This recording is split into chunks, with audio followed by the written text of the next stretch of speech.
Um, all right, so I have to congratulate Will for giving me that setup.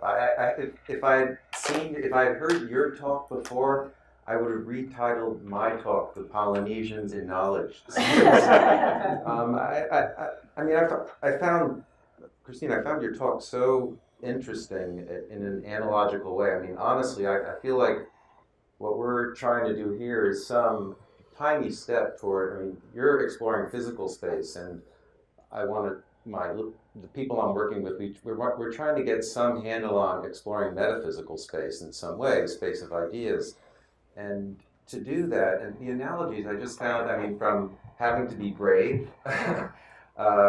I like the idea that that the middle age is a good time to do it. I feel maybe I passed it, but I feel mathematicians are always doing their best work when they're young. But I kind of liked that idea. So I think there are a lot of very interesting ideas there about um, drawing analogies from what it takes to profitably or explore in an interesting way the space of ideas, or which is an unknown. You don't know what you're going to hit. You don't really know what the clouds are, what the fish are, to sort of see where the land is.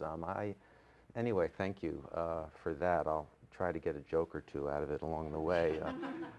Unfortunately, I mean, and those were beautiful pictures. I don't have such beautiful pictures. It's much better to explore Tahiti than the math Wikipedia pages, but that's where we're going to end up. That said, yeah, so search is a fundamental interaction with the web. I've often thought, that, well, if you don't know exactly what it is you want, then it's kind of like a treasure hunt. So you put your query into a search engine. You just kind of hope for the best, to be perfectly honest, because there's not a lot of transparency, which I think is an interesting topic in and of itself. You just kind of go, but somebody else is holding the flashlight there. You don't have a lot of choice. It's in some ways it's bigger than the Pacific. And you just have to go where somebody else honestly is directing you, because there are only a few places, people, entities that actually have any sense of what's out there. So you have to follow the lead or the leads that they give you. So trying to tie it back, what's available to you, I view, as a kind of narrow exploration without orientation. You have no sense of direction on the internet. What I'll try to show, I mean, I totally love the star chart and the notion of the star path, and I'll have my own little picture of that as it is. But you have no sense of direction on the web, and you have no sense of context, actually. You're in some disembodied place, and that may or may not be important. You have no direct feedback, really. I mean, if you search many times, you kind of do get direct feedback, but then we come into the filter bubble kind of conversation. You're getting direct feedback in the sense of you keep getting fed other stuff. It's kind of hard to break the mold of what, I mean, you sort of can't relinquish your history. I mean, you can if you're very if you're careful about it and you're very intentional about it, you can do it. But honestly, most people aren't. I have a friend who wrote a nice essay once about he kind of wanted there to be a data jubilee. So every number of years, your entire history, if you wanted it, could be removed everywhere and just free again and start all over again. And in particular, there's no map. As I've tried to say, and I think in Will's introductory remarks, and probably other people said this along the way, we use a lot of the exploration analogies when we talk about search, I think, and trying to navigate the web. But the fact is that there is no map, and in particular, it's kind of interesting to me, and maybe people here know better than I do. I'm probably not as up to date as I should be, but there's not a lot of geometry, even though we speak in sort of geometric ways about this navigation. You know, like you could imagine that. My joke of one thing I often think of is there is kind of a USGS version of the web, but not many people have access to it. We're kind of all handed some version of one of those tourist maps, you know, that have like whatever, the balloons over Albuquerque and the, you know, and the adobes in Santa Fe and the reservation in Taos, you know, if you were going. And those are the ones we have access to. We actually don't have ground truth. Whether or not that's, yeah. I'm just curious, how much of this is like web specific versus just knowledge search in general? Like if you were 30 years ago and had a Sure. catalog in the library, would you face basically the same question? I mean, so that's a good question. I think the way I think about it is that I'd like to believe that given the codification of so many things and the existence of the web, that this is more a question of are we making the most of what we have rather than, you know, yes, you could have said this about any information, any sort of mass of information that you can't possibly comb through in some finite time. So I mean, I think that's a fair question, but this isn't really meant to be any kind of Jeremiad. It's just, it's more that I think there's a lot more, I think we have more abilities than we're actually giving people, the public, access to. That's, if I like had to make a stand, I think I would say it that way. So the idea is to try to bring in some sense of geometry to the picture. It might be used in some interesting ways by other people. I'm not in any sense a developer. To give, like, what is a sense of direction and topography, and if you're exploring ideas, making that star picture. You know, I want to get to, you know, you might explore, but you also might know that you kind of want to get to something, and the question of how you want to get to it, I think is a reasonable question. So whatever it is, bringing a compass or a sextant or anything, or one of these star charts. So, I mean, we've called it, and when we titled the paper, we said it as orienteering. You could think of it as wayfinding. I think that's terrific. And to give one more cartoon, the same kind of thing here. So, as I said, the thing that I'm kind of interested in are information networks, which could be, I mean, there's so many things, idea networks, whatever you want. That said, as realized in material on the web, although we could speak analogically or we could speak physically in the way that Christina did so well. So the work that we did was about trying to give directions to networks. Pretty much any data set in one way or another through similarity measures or whatever you want to do, you could almost think of them as networks. So I think that the things we're doing here, I mean, you can think of them as networks, and so I think some of the things we're doing here are more general than that. So, I'm on 9th Avenue, I want to get across the ocean. That's kind of how it looks like to Steinberg famously in all the many adaptations of that. And sort of our conceit is that kind of where you come from, if you could figure that out, might influence the way in which you then want to go forward, or you want to go toward something, even though you've actually never explored in that direction before. So trying to set up a framework for that. And so as I'll try to indicate, this is a kind of high level talk, but so you can make rigorous sense of a notion of an infinite ideal or boundary of a network. So again, much akin to the star chart, and from that to get some sense of direction in your networks. The way in which we think about the boundary are kind of the Platonic things. I mean, they're sort of broad characters. I know about, particular, our sort of motivating example was some disciplinary expertise in a network of technical documents. Your whatever, in our case, it's maybe a little narrow, but maybe you're a geometer who wants to learn about stochastic processes.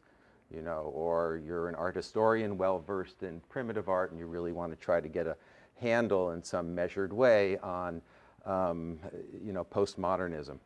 But sort of more operational kind of view, kinds of books, things you're interested in particular categories. You know, there's, I mean, recommendation engines, for example, they do try to push you a little bit. I don't know all the ins and outs of how everything is done, but generically, you know, trying to get somebody who's only enjoyed one kind of medium, one kind of movie, whatever it is, pushing them to perhaps expand their view.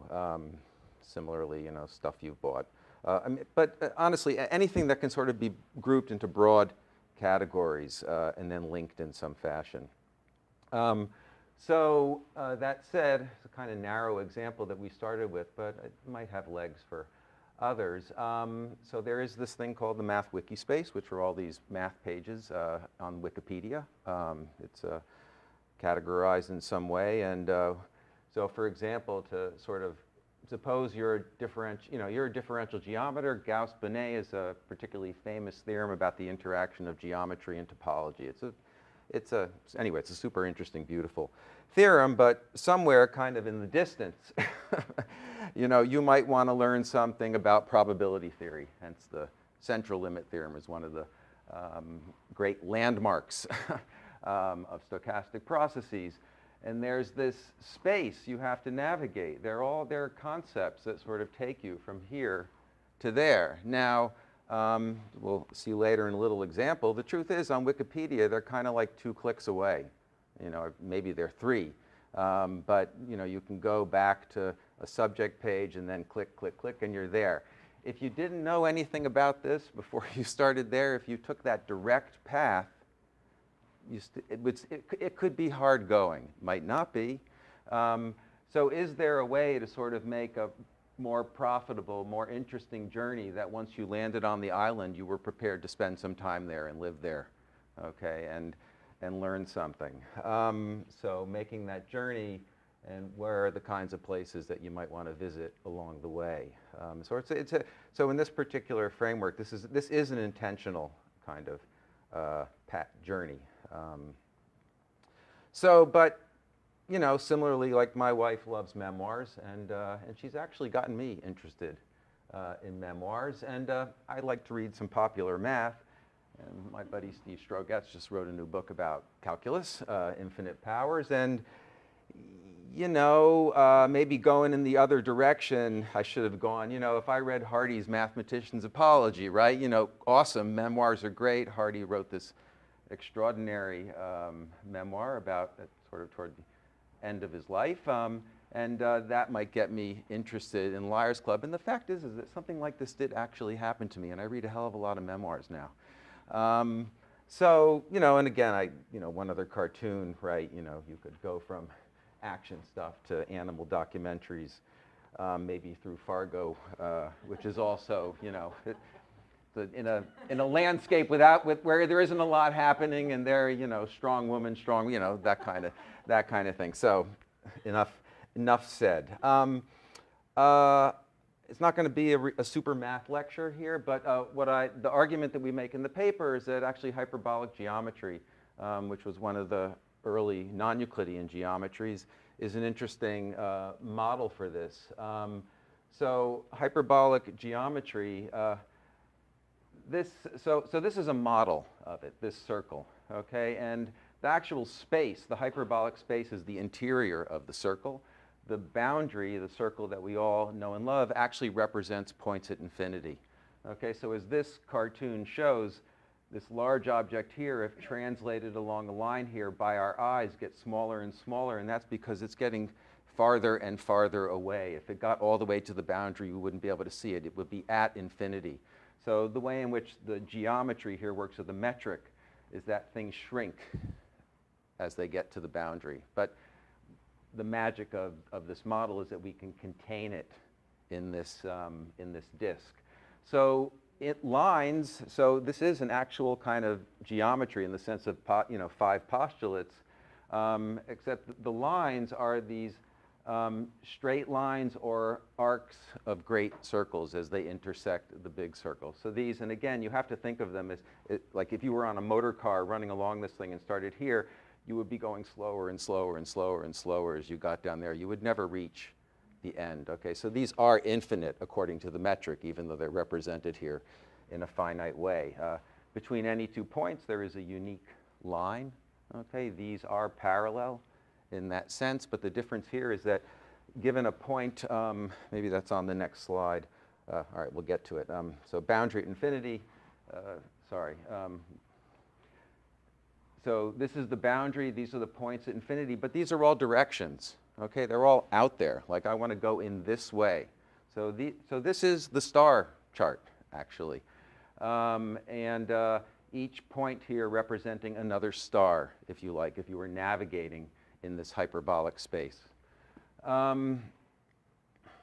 So the way in which it's non-Euclidean is exactly this way, given a point and a line. In fact, there are infinitely many lines through the point that are parallel to the given line. So the standard Euclidean geometry, there's just one. You know, here's a line, here's a point, oh, that's the parallel line. But in these geometries, they're an infinite number. And a little bit of history discovered by Gauss, who, as legend goes, was so horrified by it that he put it back in his desk until somebody else published it, and then he said, no, actually, I knew that 6 years ago. Here it is. But the thing that we were struck by is that actually, so you need 2 points to make one of these infinite lines. So when we were thinking about orienteering, like I know something about differential geometry and I want to get to something in stochastic processes, how can I make that line? And hyperbolic geometry felt like the right sort of fit. Just for a little terminology, this is a so-called hyperbolic triangle. These are straight lines. What you see, it's like that. Okay, and all right, and maybe many of you know Escher made great use of this by reflecting. Instead of reflecting in the usual way in which you might make a tile, he was reflecting in straight lines in hyperbolic geometry to make many of his famous pictures. So you can make great art as well as possibly explore knowledge spaces. So as I said, the example that we were interested in, because honestly it was easy to get the data and we knew something about the domain, we could at least evaluate it ourselves, was to play around trying to impose a hyperbolic geometry on the Math Wikipedia pages. And just to, just restate the problem, one problem was knowing something in differential geometry and how might we get to some particular thing in the world of stochastic processes. So what are our points at infinity? Well, they're concepts. So on Math Wikipedia pages, these are so-called list of pages. So they list all the pages that somebody has labeled as all the pages in abstract algebra, all the pages in Lie groups. These are all fairly standard mathematical topics. But so they aggregate a whole collection of pages, and those are so this is our star chart, this whatever, you know, Polaris, and I don't know anything about stars to be honest, but whatever, some other star that you might look at. Now, how do we actually create something that you can navigate with? So we have our points at infinity. Many people, or several people, have referred kind of to the random walk notion related to search. As I'm sure almost everyone in this room knows, there was a random walk notion of search that gave rise to Google, so-called random surfer. So there's a deep connection between search and Markov chain theory, between, as it turns out, Markov chain theory and electrical networks. Okay, you can view nodes as places where you can sort of plug in you know, a charge and another charge, and then possibly compute a different, you know, voltage difference between two places. And that's actually what we're doing. So we're viewing the Math Wikipedia pages as this network, as this Markov chain, and the way in which we're trying to find a path from one internal place to another internal place is we plug in we put a charge of +1 at one infinite place, and a charge, or charge at +1 at -1 at another infinite place, and then we measure the voltage drop between the two places where we want to go.